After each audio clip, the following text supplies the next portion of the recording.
ఇంట్లో జరిగే వివాహాది అన్ని శుభకార్యాలకు వచ్చే బంధువులకు స్నేహితులకు లగ్జరీ అకామిడేషన్ అందించడానికి సిద్ధంగా ఉంది హోటల్ సుస్మితా ఇన్. ప్రభుత్వ సలహాదారులు వేం నరేందర్ రెడ్డి గారు, జిల్లా కాంగ్రెస్ కమిటీ అధ్యక్షుడు రాజేందర్ రెడ్డి గారు, పార్లమెంట్ సభ్యులు బలరాం నాయక్ గారు, శాసనసభ్యులు, జిల్లా కాంగ్రెస్ కమిటీ అధ్యక్షులు, అనుబంధ సంఘాల అధ్యక్షులు, ఎమ్మెల్యేలు, ఎమ్మెల్సీలు, మా ఫ్రంటల్ ఆర్గనైజేషన్ అధ్యక్షులు, కార్పొరేషన్ చైర్మన్లు, పెద్దలు, పత్రికా విలేకరులకి, ప్రింట్ అండ్ ఎలక్ట్రానిక్ మీడియా సోదరులందరూ కూడా నమస్కారం. వరంగల్ జిల్లాతో నాకు దాదాపు 35 ఏళ్ళ అనుబంధం. ఎన్ఎస్యుఐ నిజామాబాద్ జిల్లా అధ్యక్షున్నప్పటి నుండి వరంగల్తో సంబంధం. ఇవాళ మీ ముందుకు రావడానికి ముఖ్య ఉద్దేశం, వరంగల్ జిల్లాలోని ప్రతి కాంగ్రెస్ కార్యకర్త 2014 నుండి 2023 వరకు అష్ట కష్టాలు నోర్చి, చెమటోర్చి,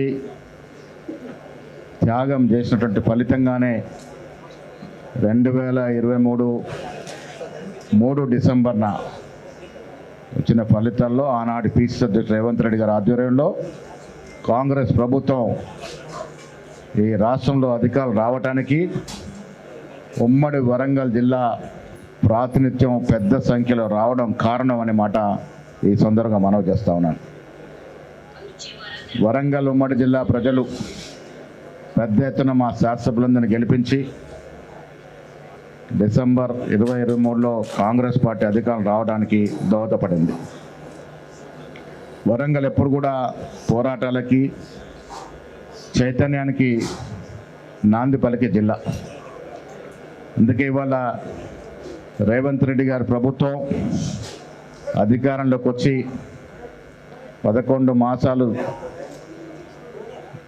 అన్ని రంగాల్లో అభివృద్ధి జరుపుకొని సంవత్సరంలోకి అడుగుతున్న వేళ ఈ సంవత్సరం పొడుగునా జరుపుకున్నటువంటి అభివృద్ధి సంక్షేమ ఫలాల్ని వాటిని వివరించేందుకు ఈ నెల 19న దేశంలోనే కాదు ప్రపంచంలో కూడా ఒక మేటి మహిళా నాయకురాలకే కాకుండా ఒక ఉక్కు మహిళగా పేరొందినటువంటి ఇందిరాగాంధీ గారి యొక్క జన్మదినం పురస్కరించుకొని రాష్ట్ర ప్రభుత్వం, కాంగ్రెస్ పార్టీ ప్రభుత్వ పరంగా రాష్ట్ర ప్రభుత్వం ఏర్పాటు చేసిన విజయోత్సవ సభ అయినప్పటికీ కూడా వరంగల్ జిల్లా నుండి ప్రతి కాంగ్రెస్ కార్యకర్త మమైకమై పాలు పంచుకునే సభ ఈ నెల 19న వరంగల్లో 1,00,000 మంది మహిళలతో జరప తలపెట్టింది ప్రభుత్వం.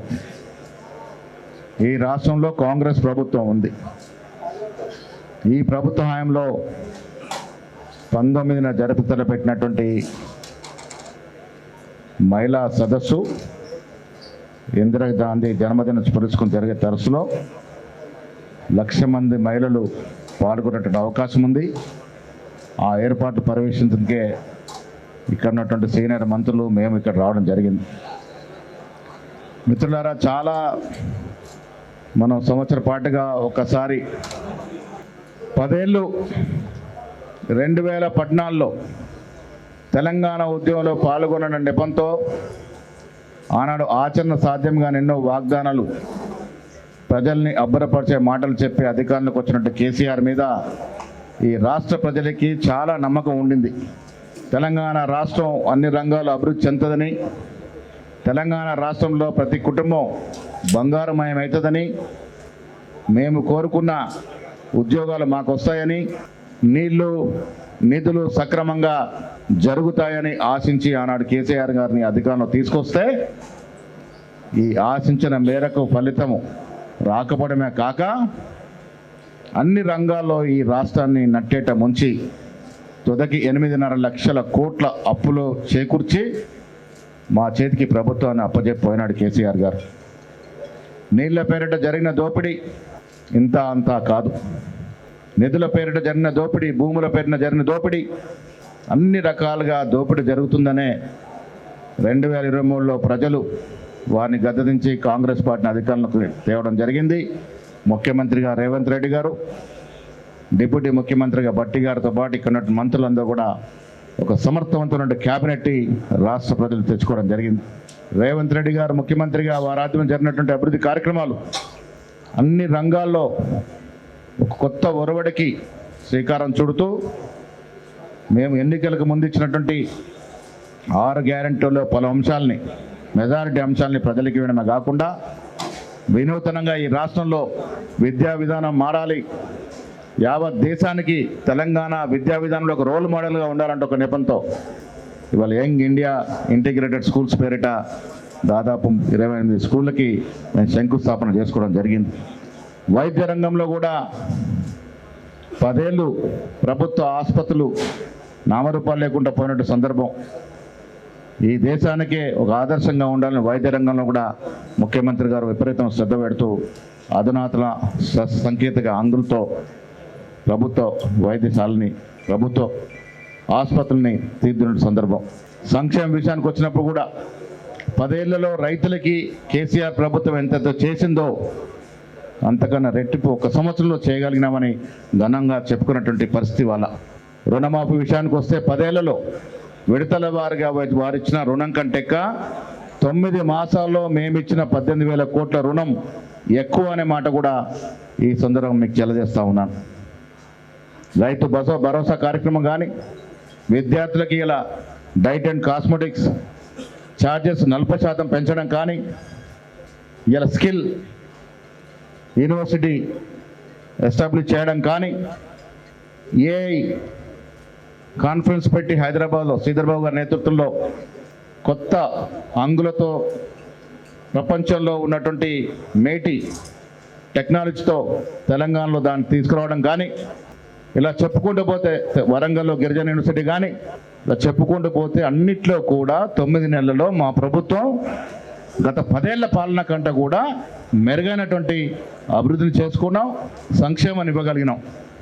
ఇవాళ బీఆర్ఎస్ పార్టీ పోయిన అసెంబ్లీ ఎన్నికల్లో 39 సీట్లు ఇచ్చి మీరు ప్రతిపక్ష హోదాలో ఉండనని చెప్పడం జరిగింది. భూములు నా ఊర్లో నా భూములే మాయమైనటువంటి పరిస్థితి రాహత్ నగర్ నాగరంలో. ఇవాళ చాలా వెసులుబాటు తీసుకొచ్చాం. ఇవాళ ప్రజలు స్వేచ్ఛగా ఇప్పుడైతే కలెక్టరు ఎమ్మెల్యేల దారి కాని పనులు ఇవాళ ఎంఆర్ఓతో అవుతూ ఉన్నాయి.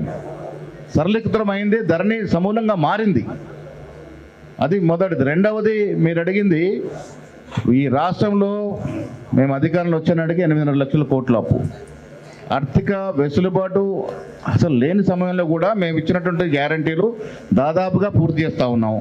ఇంకా కొంత వెసులుబాటు రాగానే మిగతా కూడా పూర్తి చేసే ప్రయత్నం చేస్తాము. సోషల్ మీడియాలో వాళ్ళ రాజకీయాల్లో ఉన్న వారందరం కూడా కొంత నైతిక విలువలు పాటించాలి. ఇవాళ టీఆర్ఎస్ పార్టీ ఎంత అనైతికంగా సోషల్ మీడియాను వాడుతుందంటే, వీడియో ఒకటి ఉంటుంది ఎప్పటిదో, దానికి ఫోటో జత చేస్తూ ఉన్నారు, ఆడియోను ఎడిటింగ్ చేస్తూ ఉన్నారు, ఫోటోలు మార్పింగ్ చేస్తూ ఉన్నారు. ఇంత దిగజారుతనం అవసరమా? ఏం లబ్ధి చేకూరుస్తుంది దీంట్లో? అదొక నియంత్రిత ప్రభుత్వం. నియంతకి ప్రజాస్వామ్యవాదికి ఉన్న తేడా ఏంటంటే, ఇవాళ మీరు రోజు చూస్తూ ఉన్నారు కేటీఆర్ నేను జైలుకు పోతాను ఎందుకంటా ఉన్నాడు ఆ మాట? మేమేమో కష్టపడి ఇన్వెస్టిగేషన్ చేసి తేల్చాము ఇలా దాంట్లో తప్పు ఉందని. బట్ ఆయనకి తప్పు చేసినాడు కాబట్టి ముందే తెలుసు ఆయనకి దాన్ని తప్పు చేసినా అని, అందుకే జైలుకు పోవడానికి సిద్ధమైనాడు. ప్రభుత్వం ఏదైతే ప్రజలు ఆకాంక్షించి మాకు అధికారం ఇచ్చారో 10 ఏళ్లలో జరిగిన అవినీతి మీద విచారణ జరుగుతూ ఉన్నాయి. ప్రజాస్వామ్యంలో ప్రతిదీ కూడా ప్రొసీజర్ ప్రకారం జరుగుతుంది. నియంతృత్వంలాగా ఫలాన్ని అరెస్ట్ చేయి ఫలాన్ని జైల్లో పెట్టే పరిస్థితి ఉండదు. ప్రజాస్వామ్య పద్ధతి నడుస్తున్న ప్రభుత్వం కాబట్టి కమిషన్లు కాళేశ్వరంలో కమిషన్ నడుస్తూ ఉంది. కేటీఆర్ అరెస్ట్ కోసం గవర్నర్ని అడిగినాము. ఈ అన్నిటి మీద కమిషన్ జరుగుతుంది. ఏది ఏమైనా వాస్తవాలు బయటకు వచ్చిన తర్వాత న్యాయబద్ధంగా ఎవరికి ఏది దక్కాలో, ఏ పనిష్మెంట్ దక్కాలో దక్కుతుంది. పరంగా హైదరాబాద్కి ధీటుగా నిర్మిస్తామనే మాట చెప్పడం జరిగింది. రెండవ రాజధాని అనే మాట ఎక్కడ అనలేదు. ఇవాళ కూడా ఇక్కడ వేం నరేందర్ రెడ్డి గారు వరంగల్ వాస్తవ్యులు అడ్వైజర్గా ఉన్నారు. మీకు విమానాశ్రయం రాబోతూ ఉంది, గిరిజన యూనివర్సిటీ ఓపెన్ కాబోతూ ఉంది, కోచ్ ఫ్యాక్టరీ ఆధునికంగా జరుగుతూ ఉంది. ఇంకా మేము అడుగుతూ ఉన్నాము కేంద్రం నుంచి రావాల్సినటువంటి రింగ్ రోడ్లు, ఇంకా 2 రింగ్ రోడ్లు హైదరాబాద్ నుంచి వరంగల్కు తాకపోతూ ఉన్నాయి. ఇలా ఒక్కొక్కటి లెక్క పెట్టుకుంటా చాలా సైనిక్ స్కూల్ కూడా రాబోతూ ఉంది పీపీపీ మోడల్లో. రకరకాల అభివృద్ధి హైదరాబాద్ తర్వాత వరంగల్కి ఇస్తూ ఉన్నాము. ఇంకోటి కూడా చెప్తా ఉన్నా, కాంగ్రెస్ పాలసీ నిన్న మొన్న రాద్ధాంతం జరిగింది ఎక్కడ? లక్చర్లలో.